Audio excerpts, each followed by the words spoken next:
A moment of silence, everybody. Be at peace, son of Underworld. Damn it, they took my boy Bercouli. I knew they would do this. Oh, dang it. Why? Why do they always take the characters I like? And it's not just SAO, I mean like everything. Why is it always my characters, damn it? Anyway, hi everybody, welcome back to another one of our weekly Sword Art Online Alicization War of Underworld Part 2 discussion videos. My god, again, that title is super long. Today we're going to be talking all about episode 14, End to Eternity. And without further ado, we're going to go ahead and just dive into it. But first, hey, before I forget, hit that subscribe button. Do it for Bercouli, damn it. Okay, let's actually start this thing. You know how in Star Trek, there's that line, like, I am emotionally compromised, where, like, you know, you relinquish command of the ship because you are, like, you know, you're not emotionally there. I almost wish I could just be like, somebody else record this for me. I am emotionally compromised.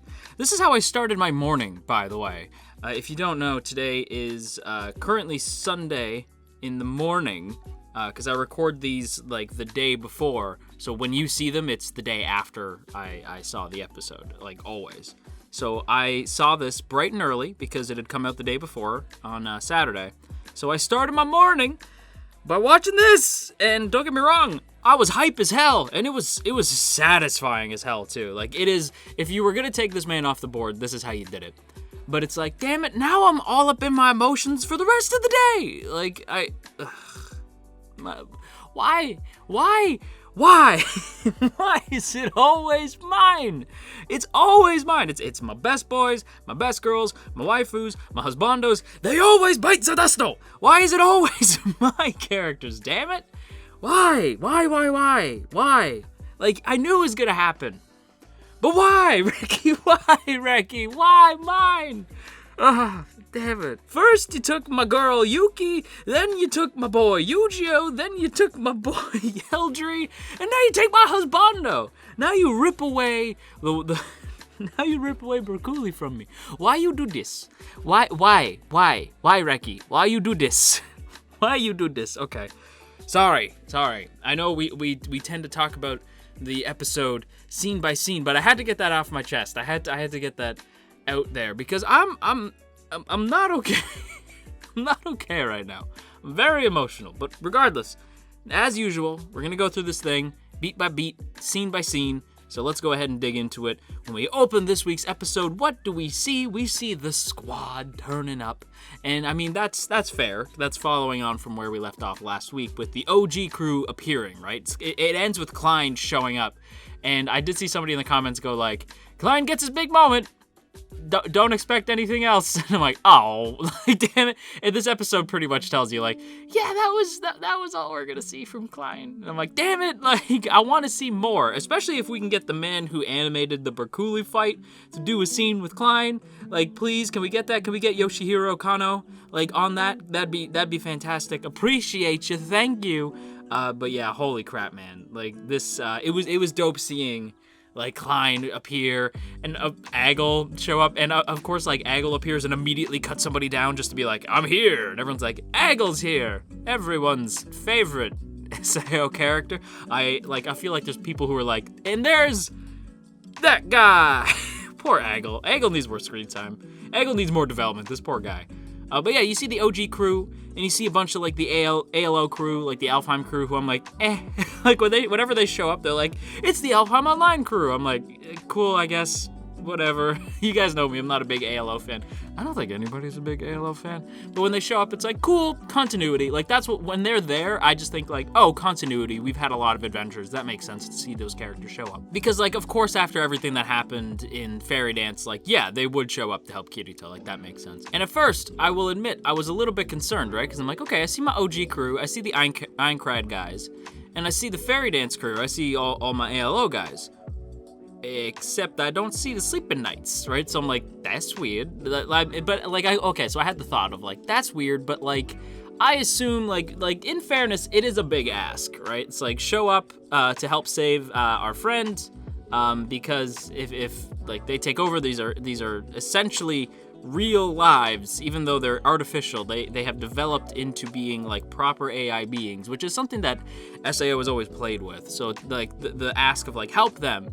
A lot of people are like, I don't want to lose all my progress. It's selfish, but it's like I get it. But I was a little bit like, oh man, the Sleeping Knights didn't show up. They do, but wait, we haven't got there yet. But I did appreciate this, right? Because you see all these people like charge into battle, and you get like an aerial view of like the American players getting decimated by the sudden appearance of the Aincrad and ALO crews. And it's like, nice. And you get Liz and Silica like reuniting with Asuna, who Asuna, as you guys might have seen at the beginning of this episode and from last week, got the ever-living hell knocked out of her, so she's all banged up. And Liz is like, holy crap, like, Asuna, you've done enough. Like, you are really worse for wear right now. And Liz, when Asuna says, like, you guys, like, you shouldn't have come, like, if you lose here, you'll lose everything. Like, what are you doing here? And Liz is like, Asuna, did you forget that we all lived through Aincrad? Like, did you forget all of the adventures we've been on? Like, of course we were gonna show up. And it's like, oh, that's nice. Like, little moments like that. I like Liz. Like, they finally gave Liz something to do. I like that she was, like, the voice of the Aincrad crew. Like, I really dug that. Give Liz more stuff to do. I don't really care much for Silica. Like, she's always just sort of there. But Liz, I'm like, Liz has, like, enough. You could do something with Liz and Klein. Like, do something with those characters. And thankfully, that's what they've been doing with Liz and Alicization. I wish she had a little bit more, and I wish the same thing for Klein. But you know what? I'm happy they got specific spotlights on their characters for as long as they did. So I appreciate that. And I love that, like, as they're all, like, happy and reunited, like, Asuna has this moment of like, wait, how the hell did you even know where we were? It's like, that's a very good question. And of course, the very good answer is Yui. Yui, everybody's favorite, especially Jeff Thu's favorite character. Yui shows up, and, well, not that Yui shows up, but Liz says that Yui showed up to where we were in ALO and explained the situation to us, and so I just regurgitated that information at most of the ALO player base. And now we're here. I brought about 2,000 people. Not a whole lot compared to the 50,000 American players that are unaware that they're attacking like not actual, but like artificial life. Like they're not aware, right? So you have to kind of, because again, as far as the American players are concerned, this is just a game, right? So they're like, so of course they're sort of like, just like hacking and slashing, because you don't think much of it. Like when you're playing, say, like Dark Souls, or when you're playing, like, most recently, when you're playing Ghost of Tsushima and you're chopping down baddies, you're not really thinking about it as, like, artificial life. They're just, programs, right? Like, they're just something that you beat up, right? That you take out. So the American players, they don't mean it, but, like, there's 50,000 of them, and they're playing to win right now. So 2,000, like, that's not super great. But at the same time, of that 50,000, a lot have been lost because, the Underworld characters, they came to play.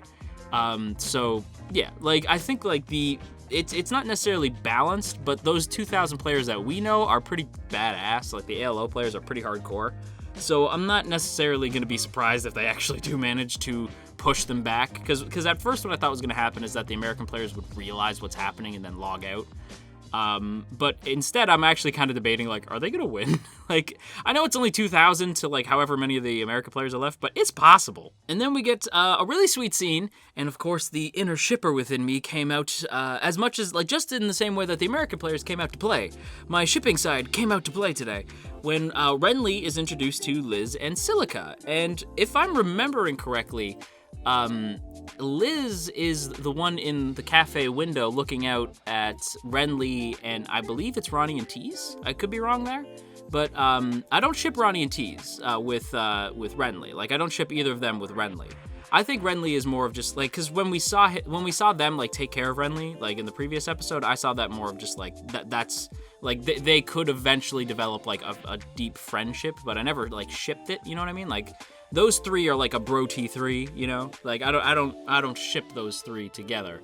But after, like, during the OP, where you see Liz looking out at them from the cafe window, and now here, where Liz is like, hey, nice to meet you. I'm Liz, this is Silica, and Renly's like, oh, wow, like, I thought you guys were gonna be, like, those other scary players, but you guys are actually really nice. And like they shake hands.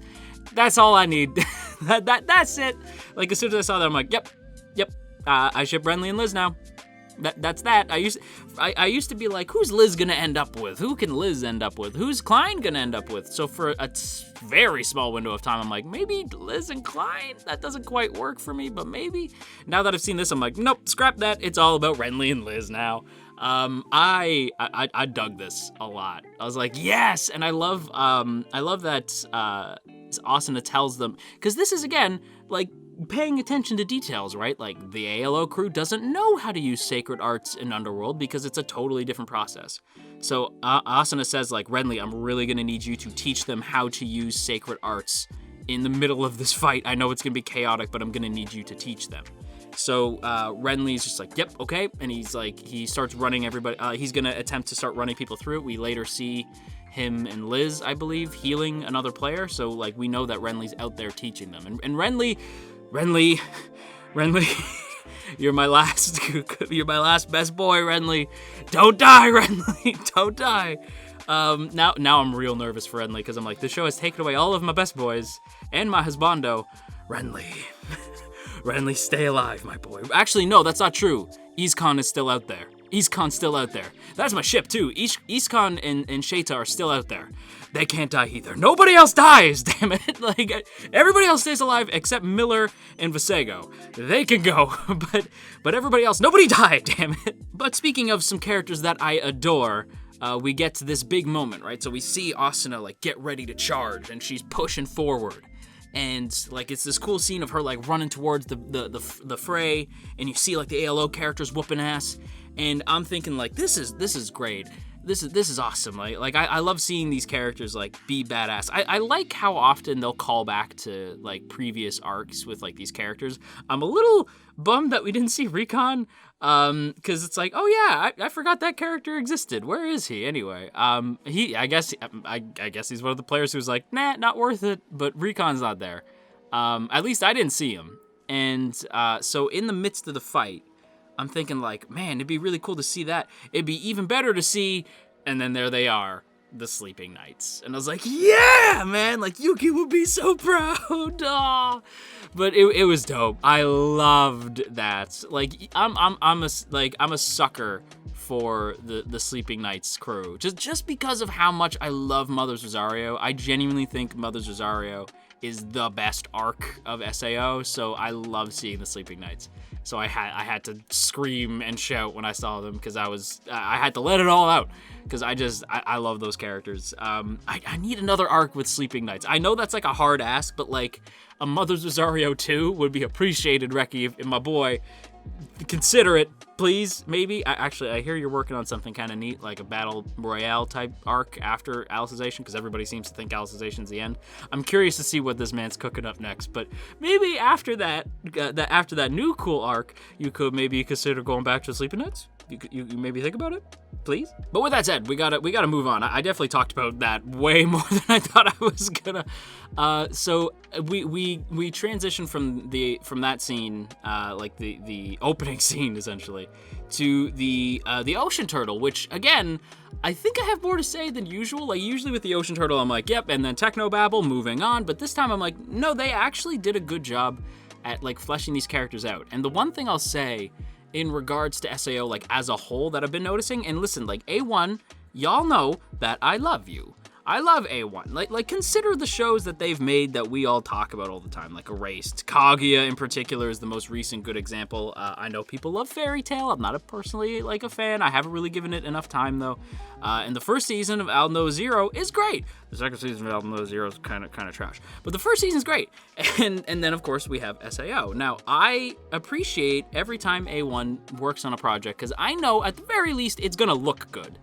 And there's one thing about SAO under A1 that does bug me. And keep in mind, I'm not a light novel fan. I can only go off of what light novel fans tell me, and that is this, that Reki is actually quite skilled as a writer now. Like at this point, like compared to where he was at the start, he is actually skilled at giving characters a lot of depth. And there's stuff that happens in the light novel that we don't see in the show. And now, mind you, I normally don't care about that, but the things that I hear, I'm like, wow. I feel bad because like the show makes Reki seem like just like he's out here for this like nonsense like fan servicey harem stuff, which is so not the case. And I appreciate, like, I specifically appreciate that here, where they actually managed to give character to somebody like Higa, who the show hasn't really been paying much attention to this entire time. But you could tell that, I could be wrong, light novel fans correct me, but I have a feeling like Higa and Rinko, like specifically the two characters most involved in the scene, and the main dude, I can't remember his name, starts with a K, like the main like dude in charge of Ocean Turtle. I have a feeling like in the novels they're much more fleshed out, like just based off like the fact that they gave Higa so much development, like not development, but so much like of a moment in this episode. I have a feeling that's yet another example of A1 kind of failing to show off the actual skill of Reki. I quite like Reki. I know everybody has like points at Reki as like undeserving or whatever the hell, but I think this man has been continuously honing his craft arc by arc by arc. You're lying if you're saying there's no improvement, especially like even just looking at the show, like me, right? I'm not a big light novel fan, not a manga fan, not a webtoon fan. I like anime. And even just looking at the anime, right? Just looking at SAO as an anime, even though A1 seems to want to shove in some shippy stuff, and you guys know me, I like the shippy stuff, but don't be trying to make this a harem, because it ain't. But looking at it just as the anime, it continuously improves itself. Like, Alicization, I'd argue, is the best part of SAO. And it's episodes like this that really show that. The fact that these characters in the Ocean Turtle, characters who for the most part I've been sort of dismissive of, get a moment where I'm like, yes! Yeah, Higa! Like moments like that. Like, it's kind of crazy to me. And I really appreciate it. I appreciate that they're giving all these, like, quote-unquote minor characters time to shine. I really appreciate it. And you see how wiped out the Ocean Turtle crew are just by trying to like keep everybody in the game and like all this, like they're just totally exhausted. And you get this moment where Higa and Rinko actually discuss how Alice has like evolved beyond just some basic AI program, that she actually is like her own person.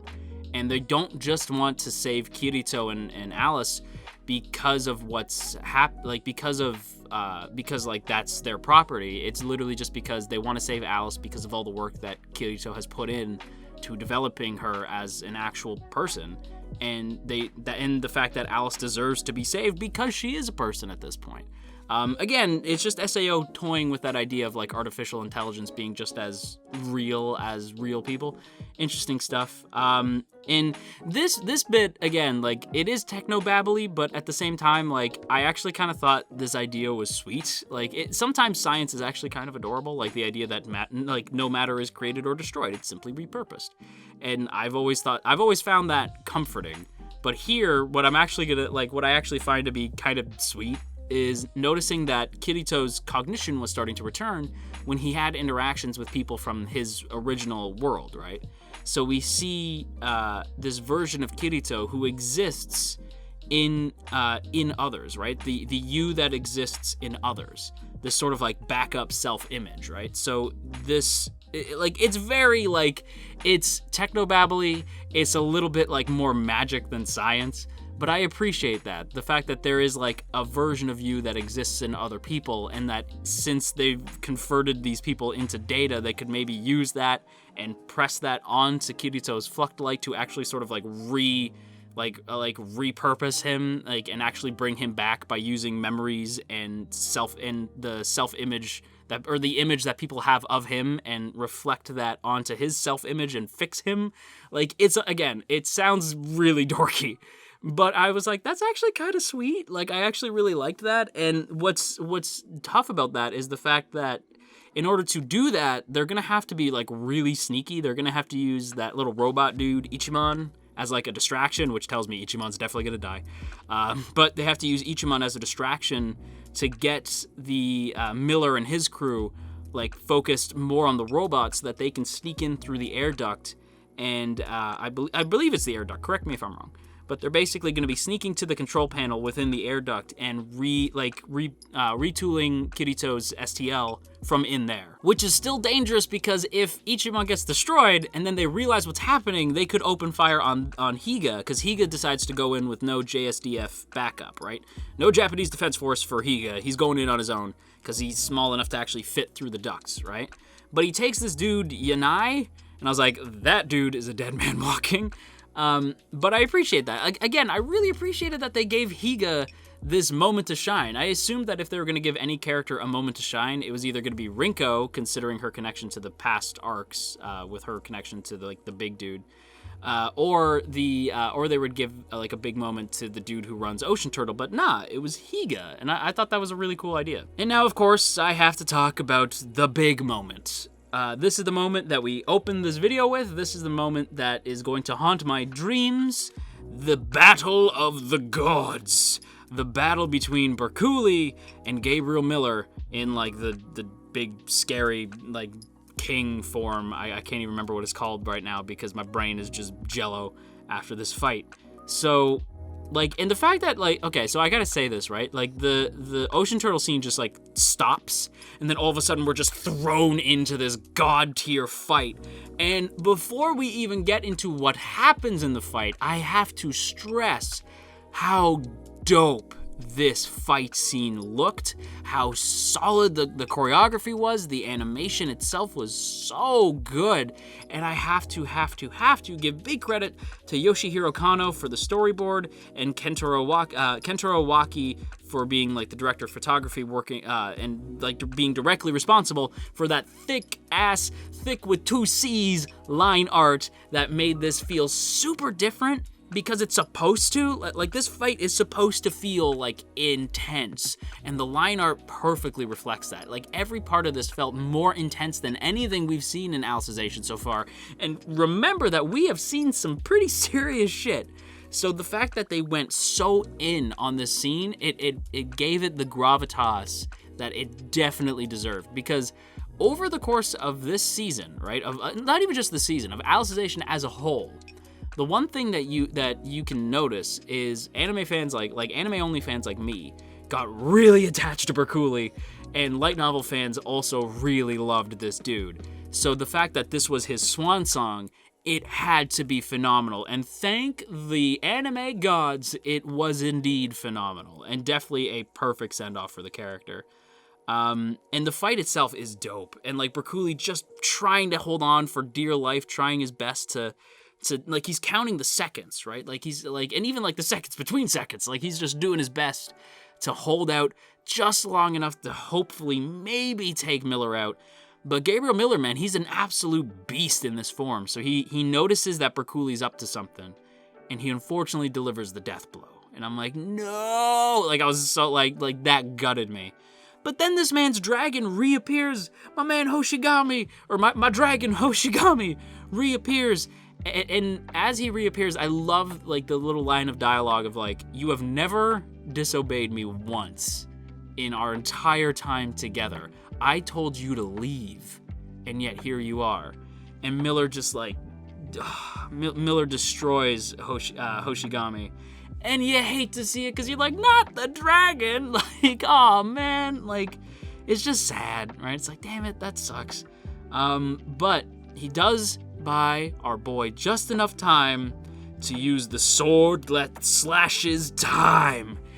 God damn, that is the coolest move in all of SAO. I don't care what anybody says, this beats dual wielding for me. This beats that scene. The sword that slashes time, and he cuts this dude in the past, erasing him from the present. It is dope. However, as dope as it was, and goddamn, it was the dopest thing I've ever seen. It was the coolest damn thing I've ever seen.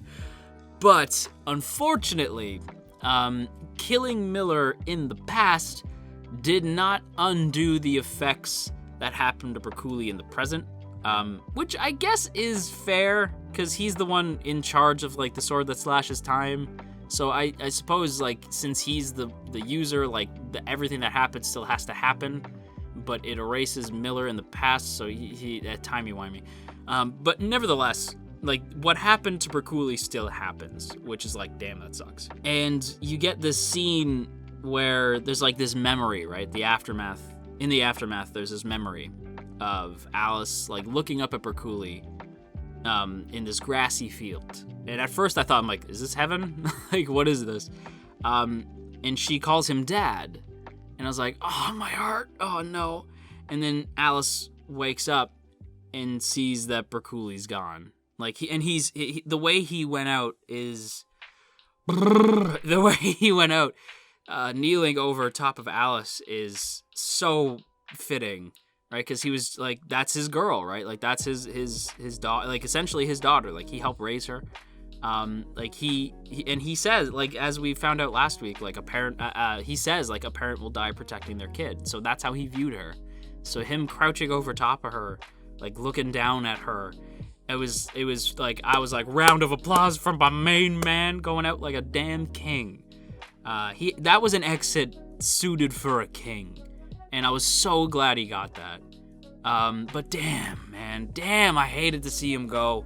And Alice breaking down was, oh God, like that broke my heart. That totally broke my heart.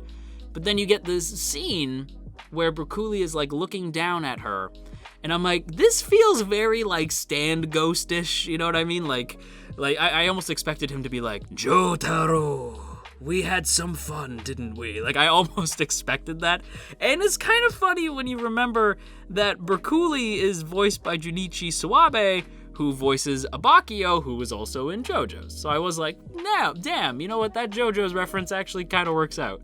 But no, it's just ghosts aren't a JoJo reference, but it's just that's what it reminded me of. And yeah, it's just this scene where Hoshigami and Bercouli are sort of looking down at Alice, and Bercouli just says, what needs to be said in that scene is you're strong enough to stand on your own. You don't need me anymore, and you're gonna be just fine. And he gets on the dragon, and then he looks over and he sees the administrator, which was a hell of a surprise. I did not expect to see Quinella here, but there she is. And it's, again, to reference the earlier part in the Ocean Turtle, it's the you that exists within others, right? So it's the version of Quinella that exists within Bercouli. So it's not actually Quinella, she's not really there. It's Bercouli's memory of her. And she actually smiles, and Bercouli even says, like, well, it's nice to know the memory of you that I have of you is able to smile. And it's like, aw, this is like, I mean, don't get me wrong, the administrator killed my son, so, like, fuck her. But it was sweet for the sake of Bercouli, right? So I'm like, that's actually kind of nice. And as he flies off, he says, like, Finatio, like, I'm sorry, you're gonna have to raise our kid without me. Because again, like, Finatio and Bercouli do serve this sort of like parental figure for Alice. So yeah, it was a beautiful ass scene.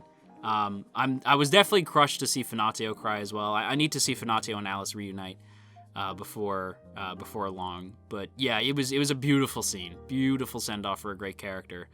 But they couldn't leave well enough alone because yeah. Gabriel Miller, I mean, we knew he wasn't gonna die. We knew that when his avatar in Underworld died, what that would mean is that he would just wake up in reality. Now, the same thing happened to Visego, and so he activated the whole the Laughing Coffin persona, right? So it's like, okay, so he's using his old Aincrad account, so that's cool. But this man, Gabriel Miller, when he comes back, instead of just waiting to see what happens, he's like, nah, use this account. I'm going back in. And it's his GGO account. So I'm like, okay, so if they get rid of him here, this dude's wiped out. He'd have to start from scratch everywhere. So that's like, but at the same time, I'm like, damn it, like, he has his GGO account. How many accounts this man got? Like, I know he has I know he had like he was using the Underworld avatar. Now he has a GGO account. Hopefully this man doesn't play any other games. Like, hopefully it's just GGO. But yeah, this man going back in and that face he makes, like you could just tell, like, this is so not over. I hope it's not, like, I don't know who I even want to, I want Alice to finish Miller, because to me, that's her villain. He's Underworld's villain, but Visego, that's got to be Asuna and Kirito. Like, those two fights should happen at the same time. You know what I mean? Like, that should be how that fight happens, at least for my money. I don't know how it's going to go, and light novel fans, for the love of God, don't tell me. But yeah, that's my 2 cents. But with that said, everybody, that's gonna wrap up today's SAO video. I definitely went on a little bit long, but I felt it was appropriate. This episode was friggin' phenomenal and a beautiful send-off to one of my favorite characters in Alicization, so I had to take some time to really put my thoughts out into the ether, so I hope you guys enjoyed. And hey, if you did, don't forget to boop that up snoot and share if you care. And of course, as always, I want to give a big thank you to the good folks in the T Squadron. Look at these beautiful people. Look at these awesome individuals who would have absolutely answered Liz's call to help save Underworld. And if you too would like to join these beautiful people, then be sure to check out that first link in the description to check out our Patreon page. For less than a cup of coffee a month, you can help keep this channel afloat, and I would sincerely appreciate that. But with that said, everybody, I gotta go make myself a cup of tea and mourn the loss of my husbando, and until next time, you stay classy, AnyTube, and wash your dang hands.